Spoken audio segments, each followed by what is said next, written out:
Alam niyo ho, talagang mapaglaro ang tadhana na dati siya po ang nag-iimbestiga at ngayon naman siya ang iniimbestigahan at di ba may mga aligasyon na siya po ay gusto nilang magpakulong o mapatanggal sa pwesto.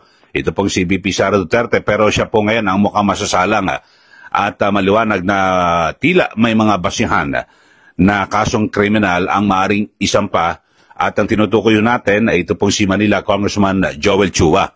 Sa ngayon ay kinumpirma na po ni Mayor Isko Moreno na nagsasagawa na sila ng malalimang investigasyon at agad na isusunod yung paghahain ng kaukulang reklamo o kaso laban po dito kay Congressman Chua. So ito ho at may kinalaman sa pagpapatayo ng barangay hall sa bangketa. Pag sinabi mong bangketa, bawal na talaga agad yan. Yan, patunayan, wala akong permit kasi hindi naman pwedeng bigyan ng building permit eh. Illegal nga yung tinatayuan. Mga kababayan. Ito, pakinggan ho natin. Pahayag po ni Mayor Isko Moreno. Hanapin ninyo kung sino may pananagutan, bakit yan umusbong. So, yung particular na barangay na yan. Mayor, alam niyo ho, klaro po yan na malfeasance, misfeasance, and non-feasance. Yes. So, may criminal liability po ang mga taong gobyerno na may kagagawan yan. Yes. So, yes. Ano pong ating aasahan, Mayor? Opo. Pero papanagot po namin sila. Okay. First things first, we're trying to clear the roads, address the complaint. Then, sila po ay sinisiyasat po ngayon na mapapanagot. Kasi sila mga taong gobyerno. Saan galing ang pera, ang pondo? Magkano ginastam? Saan galing ang pondo para maipatayo yan? Kasi po, mayroon pong pangalan ng congressman doon dati. Noong nagpadala kami ng notice, biglang tinanggal yung pangalan ng congressman. Hindi po namin alam kung pera ni congressman o pera ng DPWH o pera ng taong bayan. Sinong congressman yun? Joel Chua po. Ay, hindi namin natanong kanina, no? Di ba, baka sa Monday, matanong namin siya. So, Mayor, si Congressman ba, saan galing yung pera? Anong balita nyo? Saan galing, magkano ginasta dyan? Kasi sayang po pera ng bayan, dyan kung pera ng bayan. Wala po kaming idea kung magkano ginastos silang pera. Pero 4 na palapag, yung nipis ng bangketa, siyang nipis ng building. Okay, sige po. So, nag-iba na po ito, totally, Mayor? Ay, ano po, nasa poste na po kami. Di gumagasta ka pa rin dyan sa pag-iba na lang yan.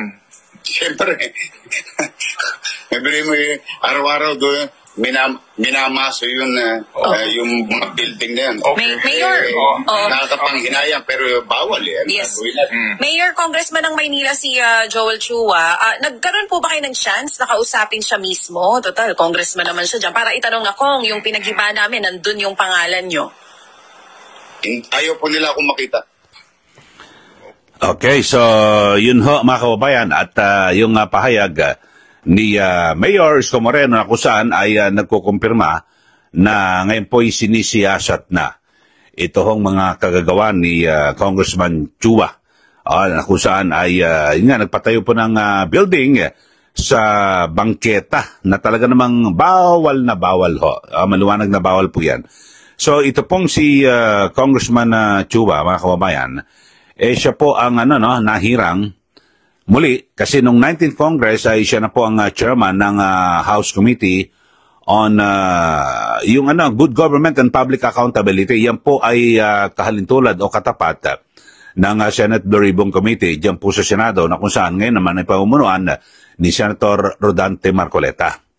At para po sa kaalaman ng ating mga kababayan na ito pong chairman at yung komitehon ni Congressman Chua, ito po yung nag-imbestiga sa sinasabing di umano na may anomalya sa confidential funds ni VP Sara Duterte at hanggang sa yan po ay mauwi sa kasong impeachment laban po sa Vice Presidente na kung saan ay pinirmahan ng 215 na mga kongresista at agad na dinala po diyan po sa Senado. Pero butin lang ho at hindi ho naging padalos-dalos ang Senado at talagang kanilang nirebisa ng gusto ito hong yung impeachment complaint na yan dahil sa, yun po, nagdeklara po ng ang Korte Suprema na unconstitutional o labag sa ating saligang batas.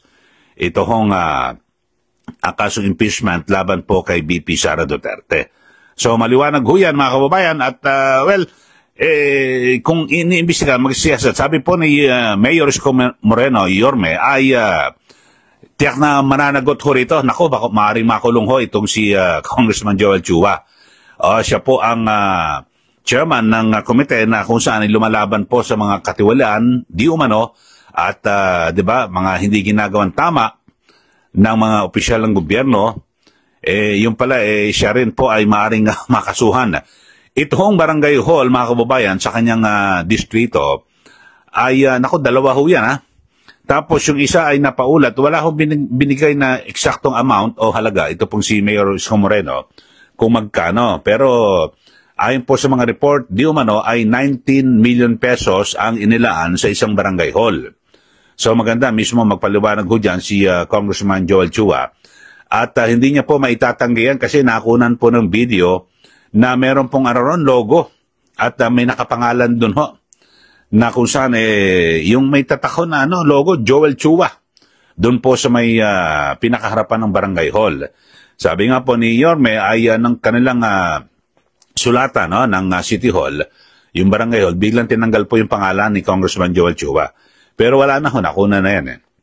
Siguro, pero pinakamainam ay harapin niya yung ginagawang investigasyon. Sabi po, ang tanong nga bakit hindi na lang kayo mag-usap? Sabi po ni Yorme, ayaw po sila makita ni Congressman Chua. So dito ho ay, kung sabagay, mukhang na-acknowledge at tinatanggap at hindi naman itinatanggi ni Congressman Chua na siya ang nagpagawa ng nasabing barangay hall. Bakit po? Sabi niya ho sumagot siya. Dumaan daw po sa proseso. Ito, bigyan ho natin ng pagkakataon itong si Congressman Chua na magsalita dito. Tungkol dyan ho, dito. Ano naman to sa lahat ng proseso. So, tayo naman, pinararating lamang natin sa mga tamang ahensya ng gobyerno, yung mga request natin ng ating mga constituents. Dito giniit ni Chua na yan. So, sabi ho, mga kababayan, ay dumaan sa tamang proseso. Ito, ulitin natin Ito, sabi niya ho dumaan sa tamang proseso. Unang-una ito, dumaan naman to sa lahat ng proseso. So, tayo naman, pinararating lamang natin sa mga tamang ahensya ng gobyerno, yung mga request natin ng ating mga constituents.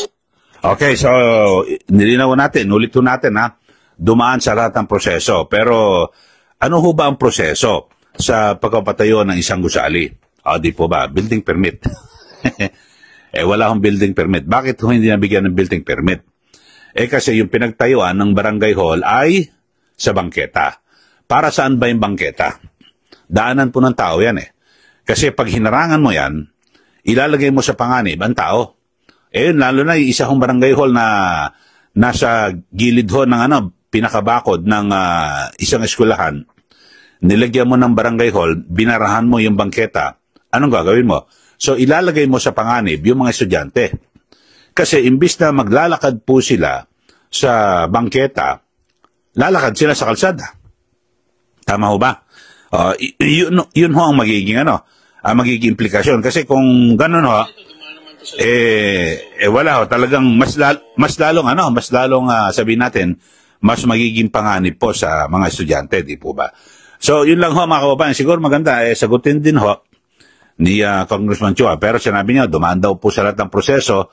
Alam niyo, nakapanginayang dahil sa pera po ng taong bayan din ho ito hindi ako naniniwala na pera ho mismo ni Congressman Chua ito At siyempre, taxpayers money po ito. Pero sabi po ni Mayor wala, illegal Bagamat nakapanghihinayang, di ba? Pera ho yan ng taong bayan. Pero illegal ho at mas, alam niyo kasi kung kukonsintihin ng isang alkalde, yung mga ganyan, nakatayo na istruktura na illegal, mababaliwala yung kanyang pamumuno sa lungsod na lahat pwede nang gumawa ng illegal, tapos ituturo, bakit yung kay Congressman?